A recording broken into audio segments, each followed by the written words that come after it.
good to see everyone this afternoon. We do have agendas back here on the podium if you'd like to grab one and follow along with us. We actually have two meetings tonight. The first meeting is our council workshop, where we'll be discussing items that we'll be voting on at our regular meeting, which will be on the third Monday of the month.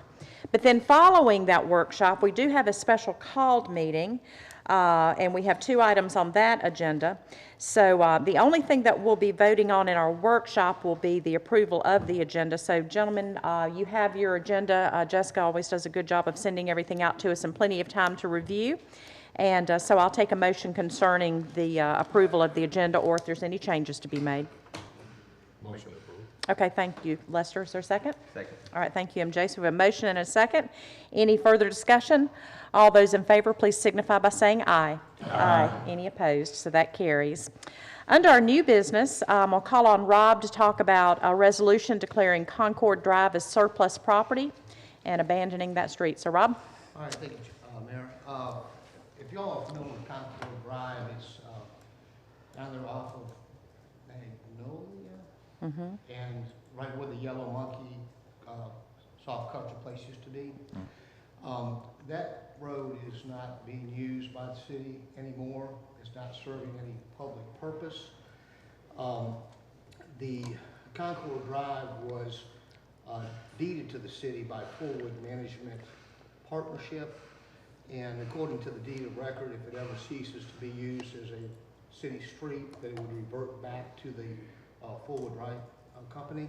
Okay. So basically, that's where that stands. We've notified the adjoining landowners regarding the abandonment, and I believe that there's, I think Dr. Rowan may have bought that Yellow Monkey property, and I think that he's going to be leasing that Concord Drive for additional parking, something like that. But that's basically what we're looking for in a nutshell.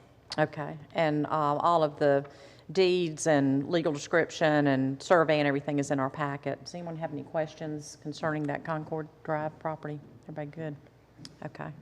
All right. All right, thank you, Rob.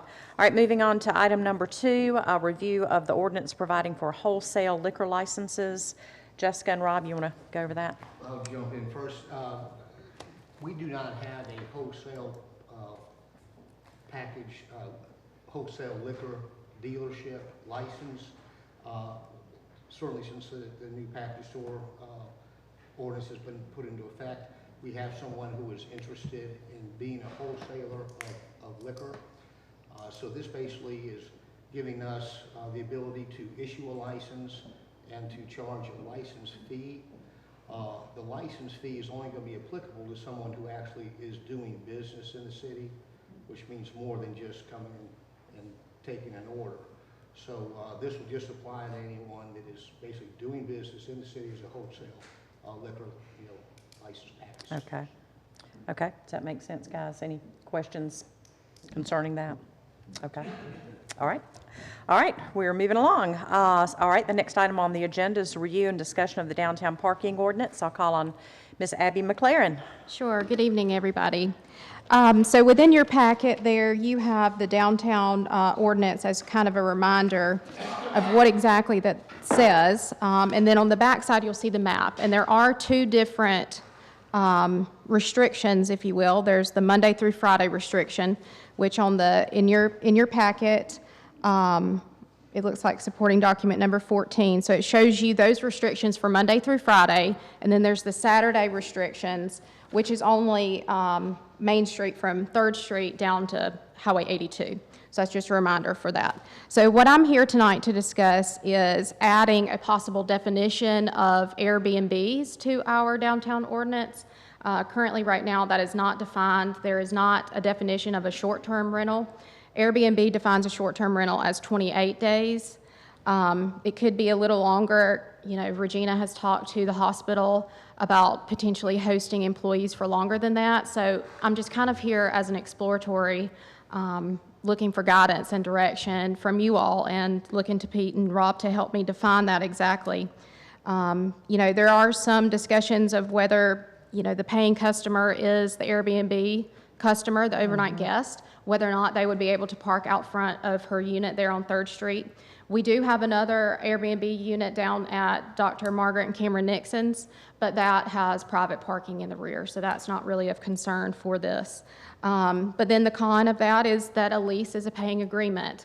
But with Airbnb, if they book through Airbnb, you do have that hotel motel, overnight hotel motel tax paid. So that may be a way to wiggle that into the definition. I'm not sure. I'm just kind of here as an exploratory looking for guidance. But I could be here talking about zero parking on 3rd Street. So I'm happy that we have growth. It's a good problem. It's a good problem that we're going through and making room for. Yeah, Mayor and Council, I'll add that Sure. we've had inquiries now that we're growing from a residential aspect, but now the Airbnb and very temporary living is not posing a problem, but we need to deal with that. So just like a hotel, if you check in, you hang something on your rearview mirror that you're going to be there for X amount of nights, I think this would be applicable just so we could address it with the Airbnbs in the short term until we could work through this. Because parking, again, as Abby said, it's a living document. It changes all the time, and as things progress, we certainly can't think of everything, but this would take the pressure off of us trying to deal with something that's not a police matter, but it is an administrative matter. So that would be my recommendation, that you allow us to put some things together and to address it, to bring something back to you so we can. Okay. Well, it's exciting to have Airbnbs in our downtown. I think that's a very good sign of a healthy downtown. So, like Abby said, it's a good problem to have, and something that we can certainly explore. And we want to make sure that we embrace those guests, and welcome them to our town, and make it simple for them to be able to come and go as they need to, but also respectful of the businesses and customer parking, for more of their traditional downtown customers. So yeah, if you can look at some options, maybe, get with Chief and Abby, and I know there's a parking committee. Abby, is the parking committee still active? Is that still? No. Yes, no, maybe? We can form one. Okay. Just to look at all options. So you'll bring something back to us, Pete? Yes, I think we need to do it sooner than later. So maybe in the next week, 2 weeks, we can at least have some formulas, what the best thing to do. Okay. Any comments or suggestions, gentlemen? Good. Great idea. Y'all are quiet tonight. Just keep going, okay. All righty. All right, the next item on our agenda is the discussion of installing electric vehicle charging stations in downtown parking area. So Jonathan, I'll turn that over to you for an update. Okay. So this is something that we've talked about previously. Have had a few kind of bumps and things that I've had to get over through contracts with Georgia Power, with Norfolk Southern. And so it's basically just kind of coming to you again to make sure, are we really, how fully committed are we wanting to go with this? One of the big adjustments is Norfolk Southern's contract agreement basically says that we have to own the equipment that's in the area. We can't just kind of pass it off like we were looking at. So that does change the scope of the number of pedestals and the actual cost of the pedestals and some of those types of things. On top of that, Georgia Power has reached out to me and basically requested to give them a status of. They are wanting to know, because the funds for this Make Ready program are gone, but they have hours held for us for our project. They're basically asking if we're not committed to go ahead and move with this, to go ahead and let them have those funds to go for some other projects that they have lined up. All right, any thoughts, gentlemen? What's the cost of these now since? We're probably looking at $16,000 or so, and this would be through the technology budget, so our costs, it would be budget neutral for us. We just need some feedback. I know we talked about it, and Jonathan has worked back and forth with Rob, talking about Norfolk Southern, so they've kind of thrown a wrench in it, but nevertheless, if we own the pedestals, no harm, no foul, we would just receive the revenue versus someone else. So again, Georgia Power wants to say, hey, do you want this money to get the infrastructure there, or we'll move on? That's fine. And then the second is that our plan to put the pedestals down.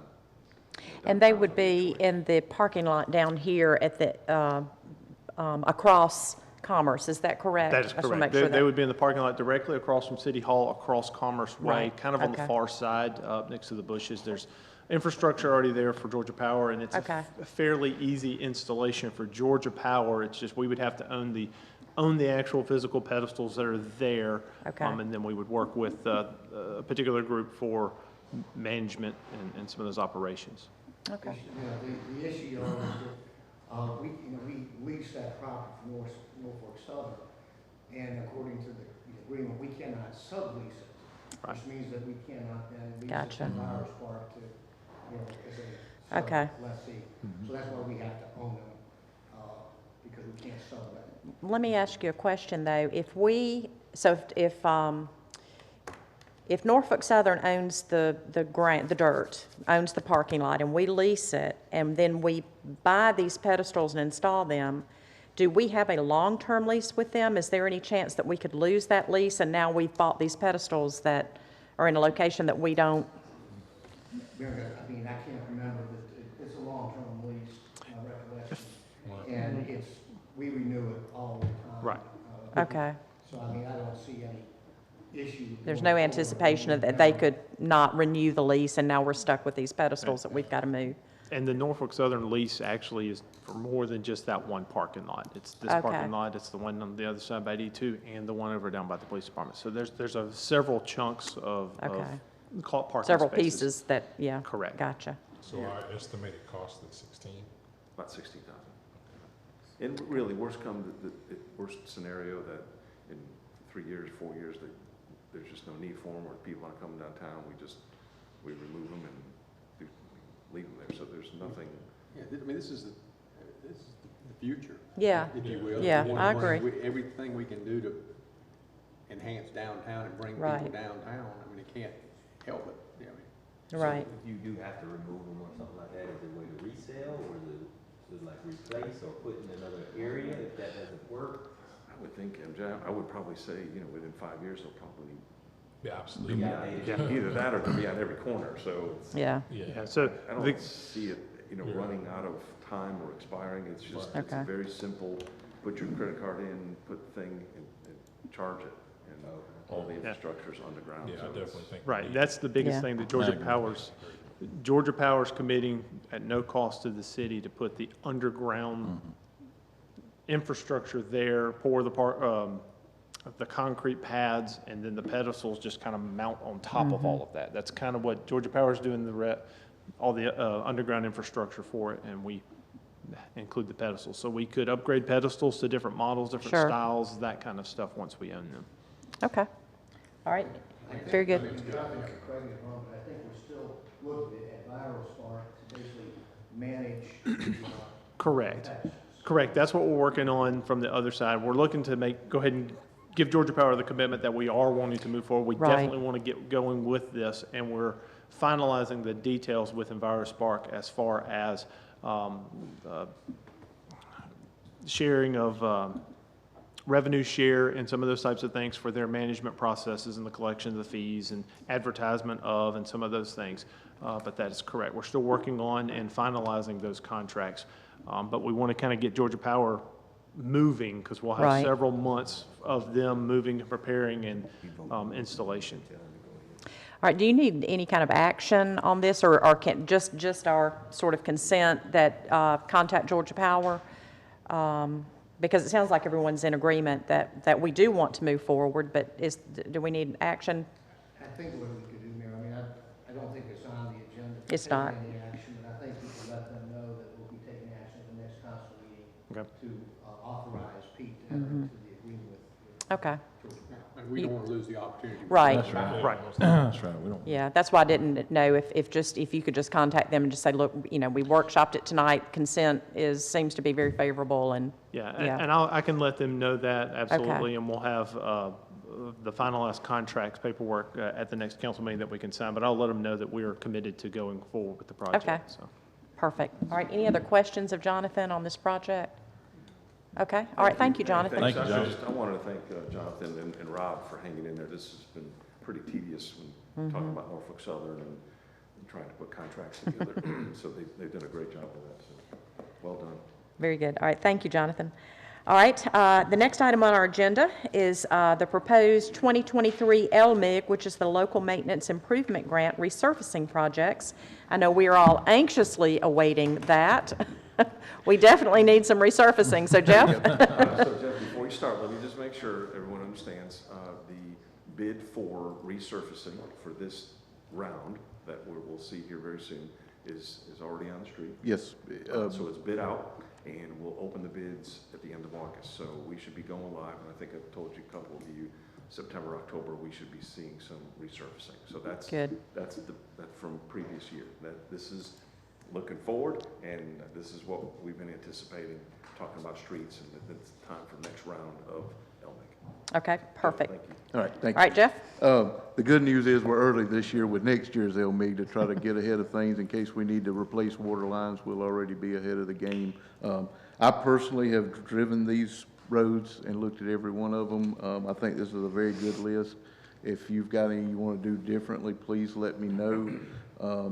We've got a little while to get it back to the state in the application. It's not due till February, but we want to be early this year. The estimated cost you can see is $549,000. That is estimate. We tried to do the best we could with asphalt prices the way they are right now. And that would be the city part being $299,000, a little over $299,000 to do this next year. So yeah, if there's any additions or if you want to change anything, please let me know and we can look at it. All right, everybody good with your list? Yeah, so I think Oh, what's, definitely. Well, there's only so much. well, there's a couple things. I know some of you have some other streets, and I think would be best instead of trying to volley with those, why don't I just contact each of you if you have any suggestions. I think what's best, if you have any new ones, Jeff and I come and get you, and we go ride the streets. And I want, especially for Lester and Josh, how we grade them, what the condition is, what we look for, and that way we have a good idea of why we do it and so forth. And then I know MJ has a couple too. So if that's okay with everybody, we'll reach out to you. We'll come up with a list. I'll crunch the numbers again to see where we are with budget, and then we'll make some final decisions. But I really want to be done. This takes a while, so if we could be done by October, that'd be great. That way we're locked in. You can tell your constituents that the street, we've talked about it, or here's the streets that we're going to be paved in your district, and then we're going to fill out the application and move from there. And just to remind the public what we, and ourselves, what we try to do is balance this list amongst the 4 districts so that one district is not the recipient of all the good paving money. So we try to be very fair, and I'm like Lester, I wish we could add 3 or 4 zeros to the end of that and just do everything all at once, but it doesn't work that way. But we do try to split those up. So yeah, I love the idea of grabbing everyone and riding through the districts and then hear what each representative. Understand your point of view. I will tell you that the monies were very timid of what we're going to see with the bids. We'll know here at the end of the month on what the prices are going to be. But I'm pretty confident that we'll probably have to add $200,000 to this $300,000 city contribution just to get to where we are. So I'll keep you posted on that. We may have to get real aggressive with some of the SPLOST money for paving if we want to complete large lists. That's number one. And number two is I'd like to see, again, separate, we have T-SPLOST money that we could do this with, but Commerce Way should be done by when we're ready for this. And I'd like to put Commerce Way as a separate line. Yeah, that needs to be not for separate, districts, yeah. But for the project, because we're going to tear that place up pretty good, and I think Yeah. it needs to be resurfaced. So I'll tuck that under T-SPLOST, which doesn't come out of your pot monies. Much appreciated. All right. Any questions? For Jeff? No, thank you. No, thank you. Okay. All right, thank you, Jeff. Thanks, Jeff. All right. All right, Adam Cobb is going to talk to us now about the proposed changes to the temporary meter and hydrant use agreements. Adam? Good evening, Mayor and Council. I think you have both of these in your packets, and basically what I looked at is we've had several issues with different types of issues with contractors and renting hydrant meters, and so our original agreement is somewhat rudimentary, and I kind of went and looked at some other communities and looked at their rental agreements and kind of made a little more robust and detailed oriented agreement that puts a lot back onto the contractor or end user. For instance, the meters that we rent out are about $2,000 a piece. Someone brings it back damaged or whatever, it takes a lot to get that back in place. to have it refunded. So here I'm looking for a possible deposit of that amount of money to be able to replace those without having to ask those, send back bills and that kind of stuff. We're also looking at a 90-day rental process so that we see these meters. I have people that rent meters that come in that we may see once a year because they're renting for long-term processes. But I want to see these meters more often. We have specifics where they have to tell us where the meter is going to be placed, and it has to be in that location instead of being bounced around. We have renters that come in that do spraying for the interstate that move it all the time, and it's hard to locate those meters and find them and get reads and that kind of stuff. So it's just a little more robust, bringing it back up to the times and making it where we can really hold those accountable for what they're using. So that's basically that. Yeah, the reason why Adam redid this, and I think it was great timing, this little contraption we lease out to contractors. If they're filling the pool or if they're doing work on the right-of-way, they'll hook this up to a fire hydrant and say they'll pay for the water that they use. This little device is pretty expensive. So the agreement that we've had, they signed the agreement, but there's nothing in there about a deposit. There's nothing in there about bring it back, and this is going to happen. So we have contractors that have, I think, lost them. I think we have had some issues with water loss. So this will cure that. I think it's a great way to combine it all. Rob and Adam work together on the agreement itself. So I think it's something that we certainly need to have in place. I mean, you put those that are using it pay the cost. If not, everybody's paying the cost. And so it's just a matter of if you need it, then they pay for it. And instead of having every other citizen, every other taxpayer pay. Right. Okay. All right. Anything else you need from us? Any questions of Adam? If you'll stay just I a will. second for this next one. Okay.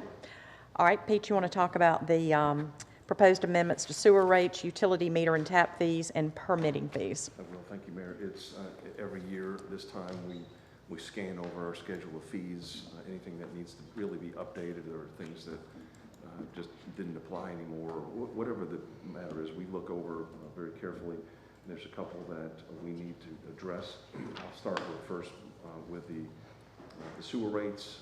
This is a base rate increase for all customers and the usage rate increase. It's a flat fee of 50 cents for all users, so it's uniformly applied all over. But I'll call your attention to a financial overview that Larry did this budget. And again, everything with enterprises is particular with revenues. And sometimes we can forecast, sometimes we can't, and it's a moving target. But if we don't keep on tabs with that, it's very difficult. Even more difficult, at the sewer fund, we have a bond that is in place. And what the bond says is that we are responsible for keeping 110% of revenues to make sure that we can service the bond. It's in the language, and we have to be committed to that. So the bottom line is, when we finished the year last year, we were in the sewer fund a negative $19,000 in the hole for sewer. We lost money last year. That's taking out depreciation. That's everything that we did with the fund. We went into budget of 2023 with a forecast of a positive $29,119 for revenue, $29,000 for the fund. So it's back and forth. That's too close to the edge for us. We cannot run enterprise funds like that. So with sewer, it has been recommended that we put forth, again, a flat fee for everyone of 50 cents. That would boost the revenue line item to the level a little past the 110%, and that is what I'm recommending this particular budget year. So it'll take us a month, so we're already 3 months in arrears, so collection will be critical as we end the year for this particular enterprise fund. That's the sewer. The water, sewer, gas meter, and taps, this is where it gets pretty alarming, I think is the best word. And there's nothing that's immune that is not going up today. And I left an email at your table there. It's from Larry and for me. We went back and forth with Georgia Power, and again, I don't want to get off course, but Georgia Power sent us this communications that the Public Service Commission is doing a rate case filing. That means that they're requesting funds to support essential critical investments in electric grid reliability. And I asked the question, I said, well, what does that mean for us? And even here, my own power bill, I saw it jump, but in streetlights, a 10.8% increase from Georgia Power for streetlight expense. And I said, well, that's interesting because here we are looking at electric vehicle chargers to enhance our service, but Georgia Power looks at it they have to have money to put on the grid to raise their infrastructure. We're no different. So I wanted to share something with you when we talk about water sewer rates or for the meters. You know, we track costs and just some statistics. In 2022, we installed 72 3/4-inch meters. Just a regular 3/4-inch meter. The current cost that we have on our fees schedule is $630 to do that. That's the parts, labor, and we haven't changed that in years. So all in all, we started taking a deep dive into all these expenses this year because of parts and we can't get things. How much is it really costing us? So 3/4-inch meters, we did 72 last year. The actual cost to do a 3/4-inch meter, same thing, nothing changes, is $1,700. That's the impact that everything is, again, from Georgia Power to utilities, nothing is immune. We lost $77,040 last year just on putting in meters. And that's really scary because it's all about end users.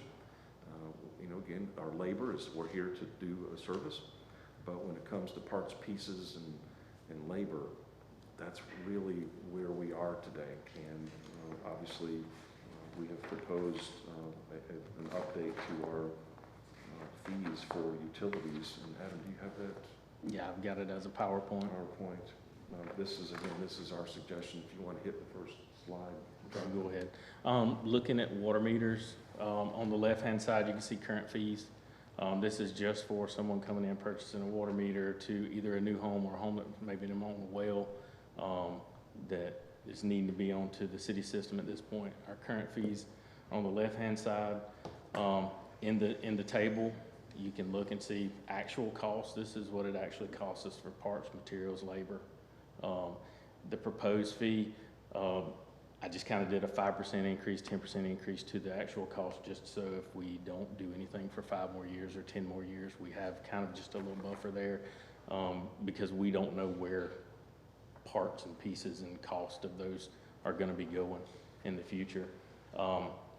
But so you see it, a 2-inch meter, $1,575. It actually cost the city $3,872.87 to install that, to have that installed at a commercial business or what have you. It doesn't matter what you're looking at. And the thing you have to realize too is, you know, that's getting paid for some way, but it's getting paid for by the enterprise fund, which needs to be utilized for maintenance, expansions, repairs, not new services coming in. And also, we had a street cut fee for sewer to repair the street back to, you know, help cover the cost of asphalt and that type of thing. We're requesting that be added to the water side as well. If we have to cut the street, we have a fee to be able to replace the asphalt. So you can see the options here on water. If you go to sewer, it'll be the next. Same type scenario, 4-inch sewer tap, your normal residential sewer tap. Right now, $689. Real cost, $1,317.73. You see where this starts compounding, because every time you get a water meter, you basically have a sewer tap. It starts compounding more and more into the enterprise funds. We do have a $200, I believe that's an incorrect statement, I believe it's $220 currently fee. requesting $355, which is basically a cost to do a 4x4 hole. Going on to the next, we'll look at gas. Similar scenarios, a little harder to look at on gas. The 275 and the 425 meters are your kind of residential, according to how many pieces that you put in to your home that use gas. The 630 and the 800 go more into the commercial industrial side. But as you see, a 275 residential meter, $300 currently. Actual cost, $2,058.33. And again, this one doesn't have the street repair cost, so we want to ask for that to go in with that as well. And then also, if you kind of think about this, is on the gas side, it goes a little further because we also offer rebates. So if you put in a tankless water heater, you pay $300, you get $300 back. So it would also help offset those costs as well. We do try to promote things, but we also don't need to go and have the enterprise funds completely funding new services. So I'll tell you, the numbers are scary, and this came out of left field. When you look at 8, 9 months of what just happened, I was pretty shocked, to be honest with you. Here again. Number one, we shouldn't have, I hear about look at it every 2 or 3 or 4 years. No, we have to look at this every year. We have to recover our cost every year. If it costs us to cut the street, then the people cutting the street need to pay cutting the street. If they want to buy one of these meters, this is shocking. I mean, nothing less than shocking that this is going on. And it's unacceptable. And we need to address it and correct it today. And if things go up 100% next year, then we change our fees. But we look at them every year. The same way we don't look at rates every year like we should. We've had that discussion. But anything that we're selling to the public, we got to look at the cost and make sure the cost is covered. I can appreciate rebates for the gas because then we're going to sell them gas and you make money on the gas. So yes, you want to get more customers, you can make it up. But some of this, it's just not acceptable. And we've got to correct it, and it needs to be, some process needs to be put in place that we're not looking at, next month we're not looking at some other fees. So I look, you need to go to every fee, everything we're charging, and let us know what that situation is, and let's cover our costs. Yeah. Well, and as you all know, an enterprise fund is different than the general fund. Enterprise fund has to sustain itself, like you said, Adam. So we've got to run it no different than you would run your business, and if you were a private business, with fees and cost of goods going up, we've got to, unfortunately, we've got to cover that, and that's the only way that I see to do it. So, all right, any questions of Adam or of Pete concerning? I guess what we need to decide, are we looking at a 5, the proposed fee plus 5, or the proposed plus 10? Yeah, I offered some options. You can go actual cost, you can go plus 5%, you can go plus 10% if you want to look at 15%, whatever you want to look at. But I just put some options in there so that it's just easily visible. And when I did the 5 and 10%, I did round. Right. Okay. Just to make even numbers out of it. But I mean, we can do really whatever real numbers you want to look at. Okay. And we're going to look at it every year.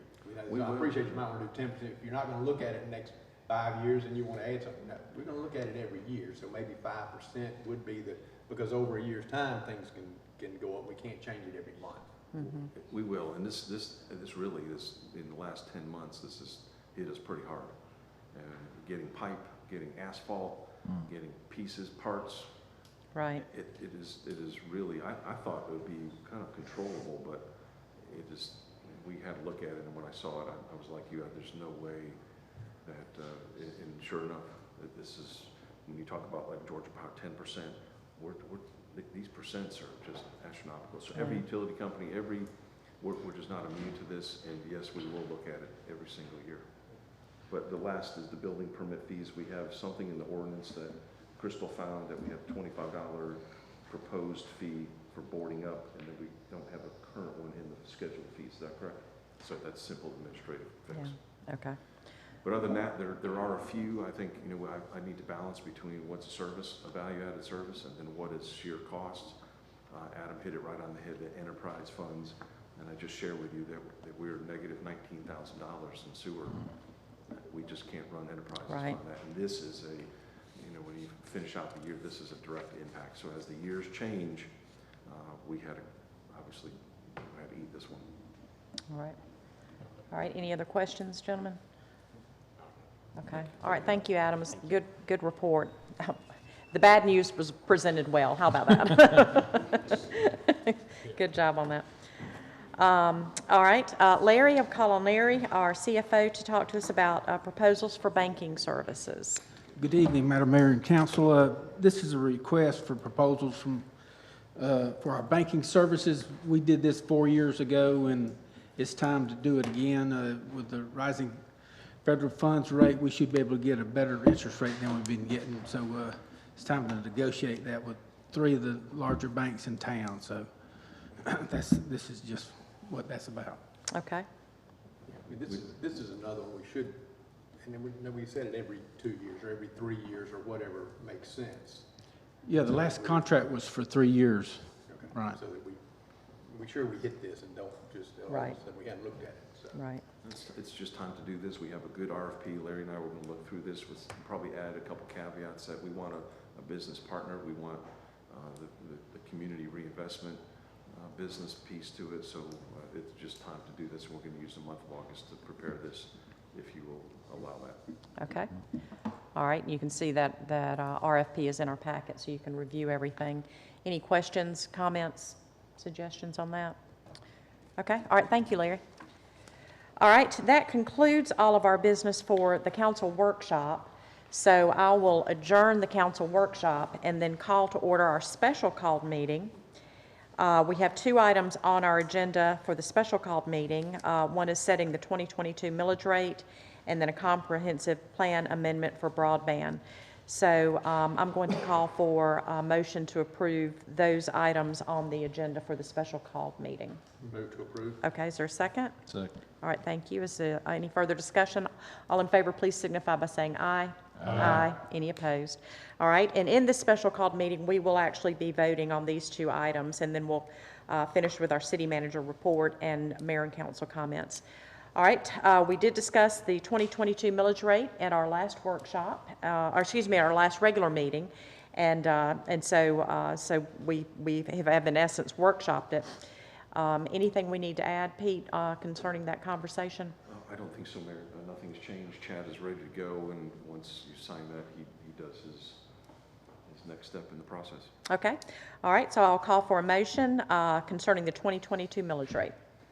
Move to approve. Okay, thank you. Is there a second? Second. Thank you, Lester. So I have a motion and a second. Is there any further discussion? All those in favor, please signify by saying aye. Aye. Any opposed? All right, next item, gentlemen, is the 2018 Comprehensive Plan Amendment for broadband. Pete, any updates on that? No, this is, again, administrative move that we have to do for the 2018 plan, adding the broadband part of that. So it's something that'll go into the plan that we had to redo because of some additions. So Right. that's all that this is. Okay. All right, and then that 2018 comprehensive plan is in our packet, and as Pete said, we are adding the broadband element. So is there a motion to add that? I'll ask them after the motion. Oh, do you have a question? Okay, okay. All right, let's go ahead and if someone will make the motion. I'll make a motion. Okay, thank you. Is there a second? Second.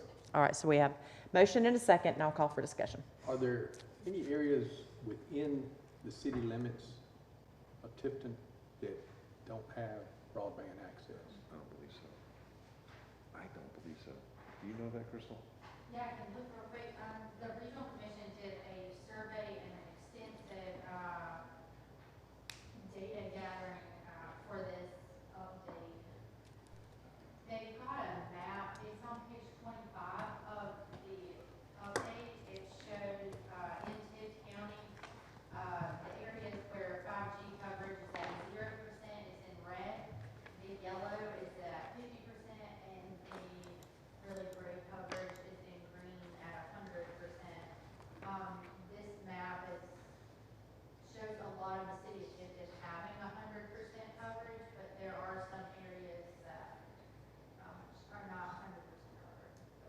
But there's none, Looks like we're pretty good. I mean, it appeared from the map, there's none that's zero.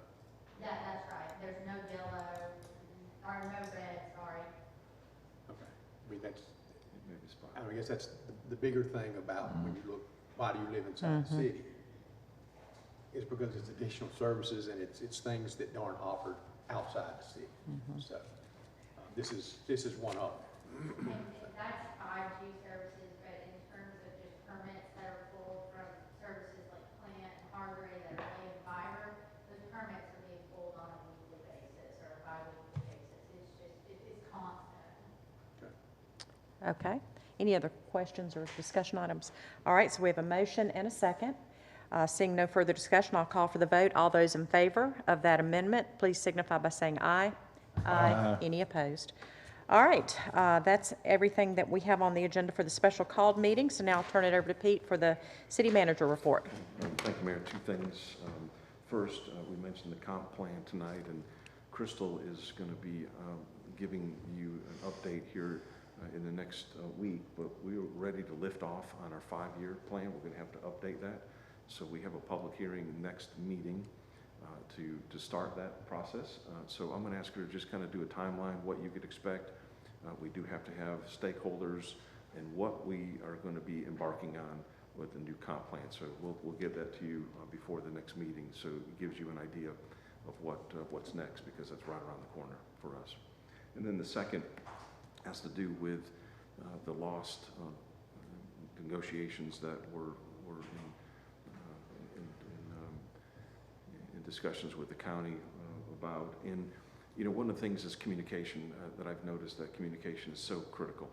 That if we have outlets that are calling lost splost, that's a communication issue, and we have to work towards that. But more importantly, as we continue to discuss the specifics with the community, I think one of the segments that they don't know the specifics, number one. Number two is I think it would be good for us to share these specifics with them is the business community. And I have had some discussions with a couple business leaders. I think there's a group that wants to understand and wants to learn, but more importantly, let us to explain what the future may or may not hold. And I think the business owners have a great voice, and I think they have some great resolve to say, hey, this is just not another argument now. And we have to put the past in the past and look towards the future, because our businesses are, they have the other leg that props up this community. So I wanted to ask you what your thoughts would be about taking the initiative of organizing a business consortium and asking the business leaders to come to a meeting, that we could have discussions, that they could ask questions, or we could share some of the information, that there's no wrong information shared, that what may be the ramifications, what does this mean? And if they come, fine. If not, at least we offered the opportunity to communicate outward. And I wanted to get your thoughts on that, to see what you would say. I think it's a great idea. I mean, education is the key. Anything to dispel misinformation, which is rampant, Business. would be helpful. Facts matter, believe it or not, and it can't do anything but help. Yeah, I agree. Something quarterly. Sir? So maybe something quarterly or. Well, this would be just kind of a jump off to kind of an info meeting, and it doesn't have to be scheduled on a regular basis, but there's a lot ahead in the next 3 months for us. Oh, yeah. So I think, Yeah, as issues come up, Yeah, They it's need to just be a represent- addressed. a lot of new businesses that come along. They come in after we've had a meeting. because I think the business community has been kind of quiet. They do their thing, but I see it as responsible government to go to the businesses, at least try to communicate if we can. And again, the folks that I've had conversations with are intrigued with that. They're interested in learning, and I want to learn from them so I can pass it on to you as well. But I think this is something we could do for the community. I think it's an excellent idea. If you could reach out to some of the people you've talked to, see what day or time of day would be best for them. If they, have any suggestions of who to include or invite, want to make sure.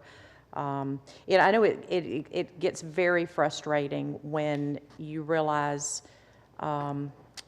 that people don't know what's going on, and you try to get the information out, but we're all busy, and it's hard to keep up with everything. And this as it relates to the sales tax is very confusing. And so I think anytime that we can get people in the room and like the presentation you did the other night, Rob, I thought was very informative, and I got some good feedback on that. People afterwards said, oh, now I sort of understand it a little bit better. I may not can explain it, but I can understand it a little bit better. So I think it's an excellent idea. Again, it's not about size, it's just about facts. Right, that's right. Just sharing information. So I think Thank you've you. got the consensus of the council that that's a good thing I'll to do. keep you all posted. And we'll go Okay. from there. But that's all I have for tonight. Thank you. Okay, all right, thank you. All right, we'll conclude with council comments, mayor and council comments. Anybody want to jump in and go first? I'll jump out there. Two things. One, it made me think, talking about taxes and stuff, just because people don't understand. All they know is we have 8% sales tax. Well, what is that? Who gets that? Well, 4% of it is state. Okay, so take 4 right off the bat. That's the state. 1% is education. 1% is T-SPLOST, or the transportation SPLOST. It goes for transportation projects. That's the one that was just approved a year or two ago. Another one is, the 7th is SPLOST itself, split between the county and the cities for any projects, whether it be recreation, whether it be infrastructure, those kind of things. And then the 8th one is LOST, the local option sales tax. It's split. That's the one that's under discussion now about how do we split it. But that's the 8%. So, if you think about it, state, education, transportation, SPLOST for every other projects, and then the LOST. So I get amazed, and I didn't know, but there again, we can do some education. The other thing, and speaking of Hargray and all these, Hargray is in town, and those of you that don't know, they might be there laying cable, fiber cable. Well, unbeknownst to lots of people, you don't own 100% of your yard. You don't own the yard all the way to the street, okay? That is the right-of-way. I got another email today. I had phone calls last week. They're in there in my yard, digging up my yard. And, but no, that's the right-of-way. They have permission to do that.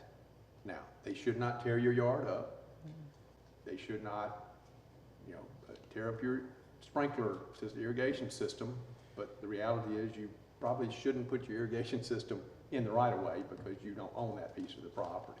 So they are around town. If you have issues where it gets torn up and that kind of thing, then you contact one of us or Pete, then because that shouldn't happen. But they can go through and dig and lay this cable, and that's just moving forward and kind of the way it is. All right, thank you, Jack. Anybody want to go next? I'll go next. Okay. For me, it's more related to Georgia Power. I just, being a new councilman, just kind of want to know when it's the last time Georgia Power updated their equipment, and the lights is one of them, LED wise. When has it been upgraded last? It's sporadic. It's sporadic. If there's a change out, there's old, they're replacing with LEDs. Okay. So that's a constant ongoing. So district-wise, is there a survey that's being done quarterly to kind of determine that? I don't know, Lester. There's a new Georgia Power rep that, we could certainly inquire, but I've never heard of a complete change out. Now Well, not complete change out, just district-wise. There's a lot of old LED lights that I feel should be changed over to LED. Yeah. I can inquire with the new person to see what she says. Okay. She's been very interested in getting involved with the city and being very, working with us, very cooperative to work with us. So I think she'd be very, Great, Tony yeah. is her name, I think she'd be very receptive to having that conversation. I definitely So, would. yeah. Definitely District 3 there. It's Yeah. it's dark. Yeah, and I can Dangerous. send you her contact info, or Pete's got it too, so. Yeah, I'll send her a note, and I'll Yeah. just let you know All what right, she says. please. Sure. Appreciate it. Okay, all right, thank you, Lester. Anything else? You good? Lester? Okay, You good? sorry. Okay. I was looking at Earth to Lester. MJ, Josh, anybody want to go next? I'm good. Okay. I'm good. You good? Okay, I'm good too. All right, there we go. All right, gentlemen, good meeting tonight. That does conclude everything on our agenda, and if there's no further business to come before the council, we are adjourned.